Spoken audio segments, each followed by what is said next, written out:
good evening, and welcome back to the CER show. And this is the G News segment. I'm Edith Akaho-Tay, and you are watching us from your homes on GNTV. We are also streaming live on Facebook on Christian Entertainment Review. To contribute to this segment, you can send your comments via our social media platforms. So as usual, as you already know, and as Neil will always put it, I bring you Gospel Kokonsa. All the trending news in the Christian cycle that you probably missed during the week, I'm bringing them to you today, so do not to go anywhere. I'll also be bringing you our top 10 countdown and also our throwback song, so don't miss any of it. Just stay tuned and we get on to today's news. So today we have Prophet Owusu Bempah. He's saying he's actually asking if it's now an offense for a man of God to speak on national issues. So we already know how Prophet Owusu Bempah is quite controversial. You know, we've heard a lot about him. If you don't know who Prophet Owusu Bempah is, you can see him on your screen. Or if you don't know anything about him, just go on Google. Just Google his name and you know what I'm talking about. So it was earlier reported that he stated that he knows the whereabouts of the 3 tardy kidnapped girls.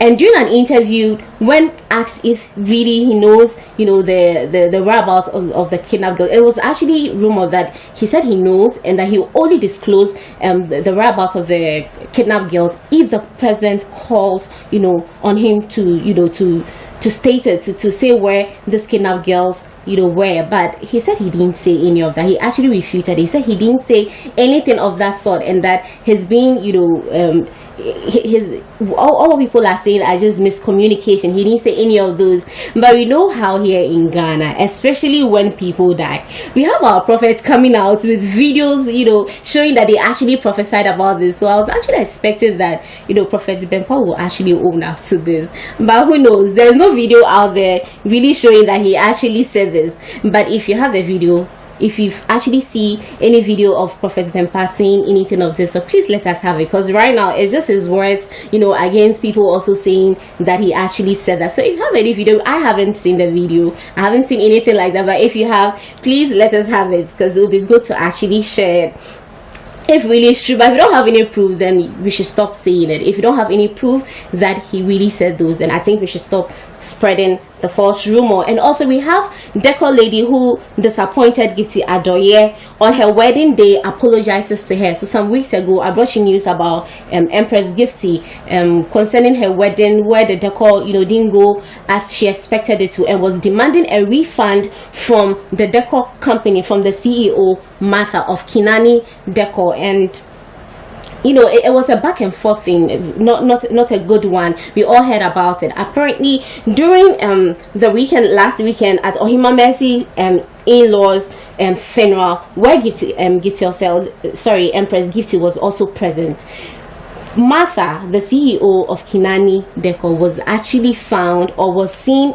in tears, begging Empress Gifty for forgiveness for what she did, you know. And if you see from your screens, Empress Gifty wasn't even looking her way, you know. But eventually, I mean, she's a child of God and we are supposed to forgive, right? So she eventually forgave this young lady and peace was made. So we say thank God. Now there's peace between she and Martha, the CEO of Kinani Decor. So we thank God for that. And also we have Minister MOG. He was here last week on the CER show, and he actually made some he actually stated that he was paid 20 Ghana cedis after driving all the way to Cape Coast to sing.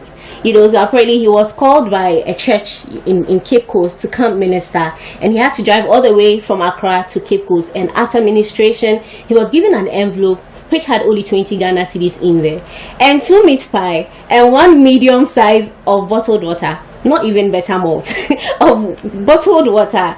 And I think how we treat our gospel artists is so unfair, because even if you should invite a secular artist to your party, it wouldn't be a small amount you have to pay him or her. So why do we treat our gospel artists this way? Because they equally put in money, you know, in doing their music. Because some of them actually go to school to read music, and they decide to do gospel music and not, you know, secular music. So we don't have to treat them less in any way. You know, we have to honor them accordingly, because they have to pay for maybe instrumentalists, for recording, for studio, for backing vocalists and all of that. It takes money to do all of this, and if we don't honor them financially as we're supposed to, and they don't produce good music, we are the same people who come back to say they're not doing good music. So why won't we do what we are supposed to do to support them when they can't perform?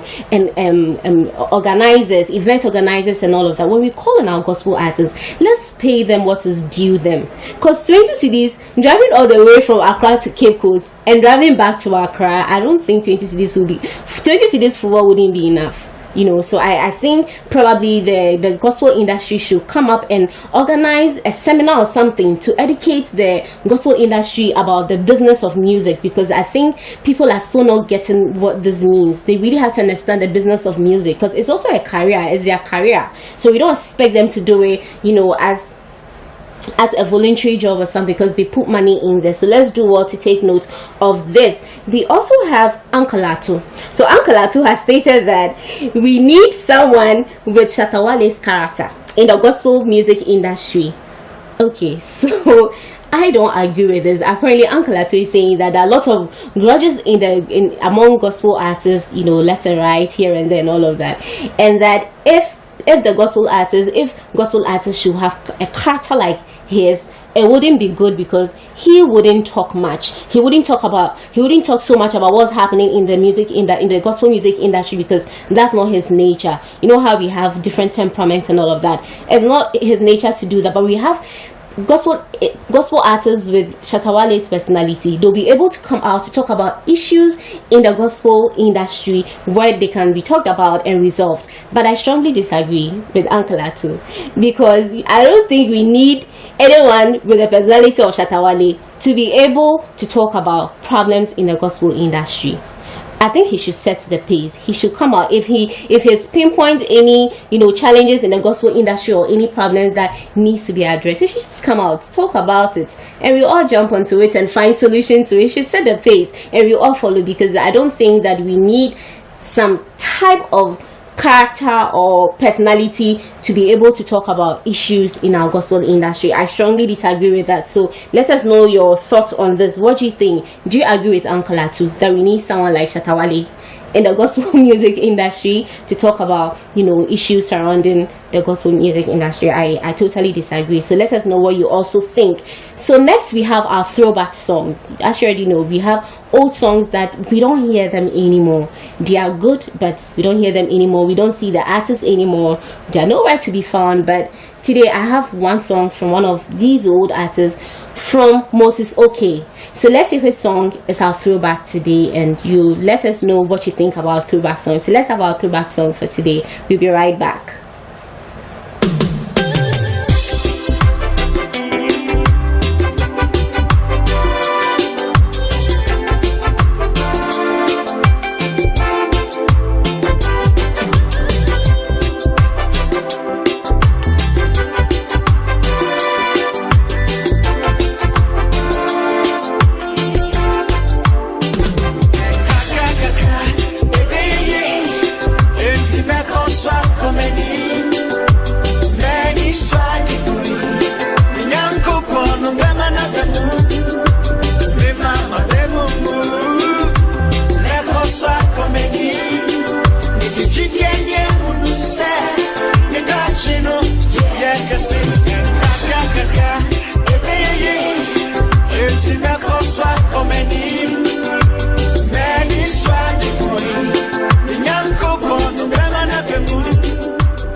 Is okay with Kakran Kakra. That's a good song. I love the last part that says Midi Ejidebe Hun se Medachi Ebeye Kese, which means with faith I'll be able to see. With faith I'll see that my future will really be great.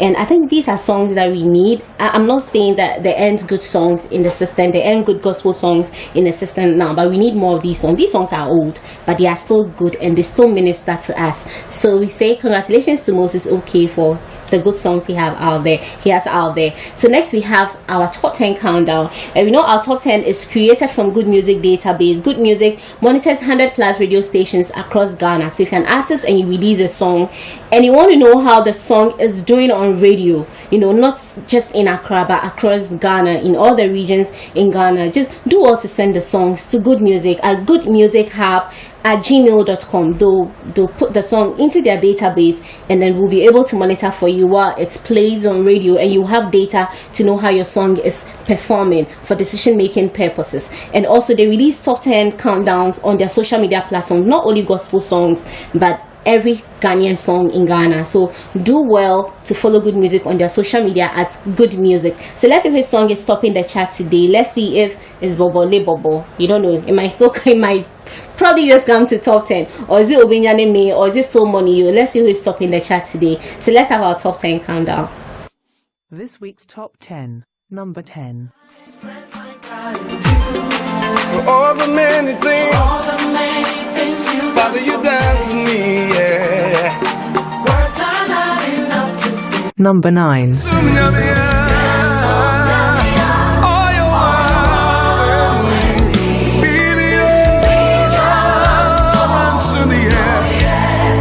Number 8.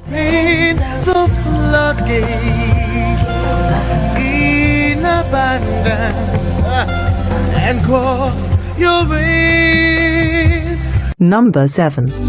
Men's roll, men's roll, men's roll, men's roll, men's roll. Number 6.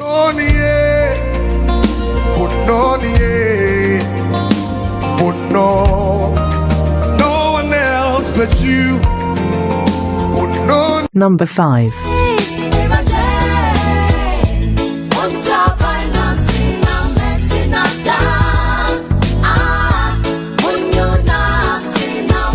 Number 4.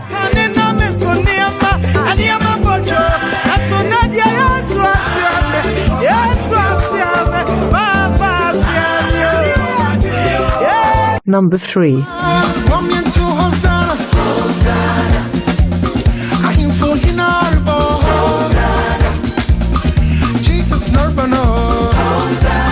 Number 2. It had to be earned.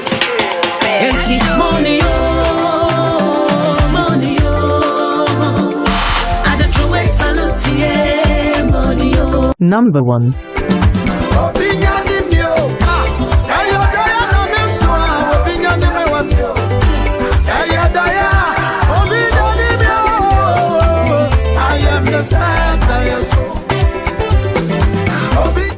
Surprisingly, Obinyane may manage to move from number 4 to number 1. I don't know what her secret is, but she managed to top the chart. And we say congratulations to her and her team.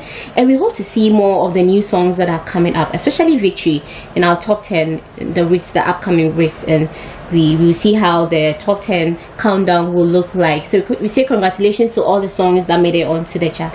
And before I go, I want to say happy Father's Day in advance to all our fathers out there, and happy Father's Day to me and to our producer anyway. So happy Father's Day to all fathers out there. You are doing a great job. We say keep doing the good job that you're doing. I'm Edith Akaho-Tay, and I brought you the G News segment of the Christian Entertainment Review Show. Stay tuned, don't go anywhere. Nino will be coming up with some interesting discussion that you wouldn't want to miss. Our discussions are always educative and entertaining, so don't go anywhere. I'll see you again next week. Have a lovely week.